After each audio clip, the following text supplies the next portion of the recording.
Crime 6 માં આગળનો મુદ્દો છે લૂંટેરી દુલ્હન। ગુજરાત બહારના રાજ્યોમાંથી લૂંટેરી દુલ્હનોના કિસ્સા સામે આવતા જ હતા, પરંતુ હવે તો ગુજરાતમાં પણ છાશવારે આવી ઘટનાઓ સામે આવી રહી છે।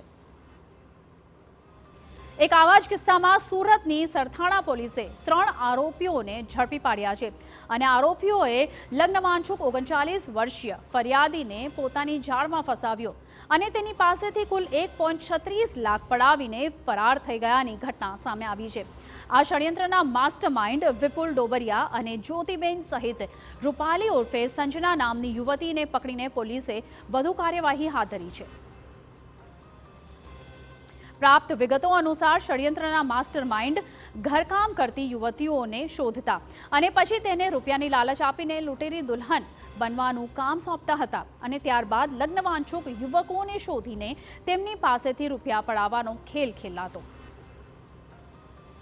विपुल डोबरिया करीने जे एक शख्स छे અને એને જ્યોતિ નામની એક છોકરીનો કોન્ટેક્ટ કરેલો અને બંને જણા મળીને જે છોકરીઓ કામ કરતી હોય ઘરકામ કરતી હોય એમને સમજાવે કે તમે અમારી સાથે અમે કહીએ કામ કરો અને એ છોકરાને તૈયાર કરી અને નકલી દુલ્હન બનાવે અને સમાજમાં સોસાયટીમાં એવા માણસો શોધે કે જેના લગ્ન ના થયા હોય અથવા જેને પત્નીની જરૂર હોય એમને પછી વાતોમાં ભોળવી અને આ છોકરીની ઓળખાણ કરાવે એના નામ બદલીને। आरोपीओए 6 जून 2024 रोज फरियादीनी भाभी पर 22 वर्षीय युवतीनो फोटो मोकलीने लग्ननी वात चलावी अने वातचीत बाद लग्न नक्की थया।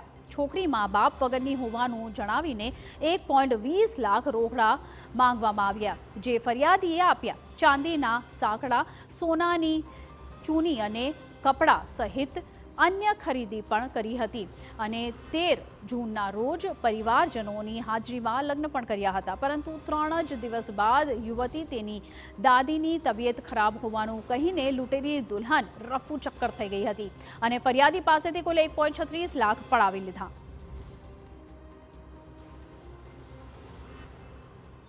हाल 3 नाम खुल्या छे અને 3 જણાએ મળીને આમની સાથે જે ચીટિંગ કર્યું છે એ સિવાય બીજા 2 જણા સાથે પણ હકીકત મળી છે। એ સિવાય બીજા કોની સાથે ચીટિંગ કર્યું છે એની અત્યારે પોલીસ તપાસ કરી રહી છે।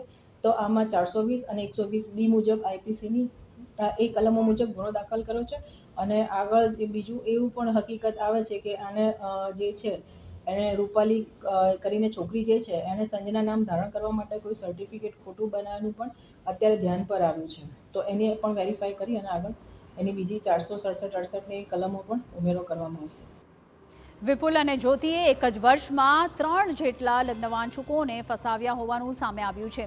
તો સાથે જ 20 થી 24 વર્ષની 4 લૂંટેરી દુલ્હનો તેમની સાથે કામ કરતી હોવાનો ઘટસ્ફોટ પણ થયો છે।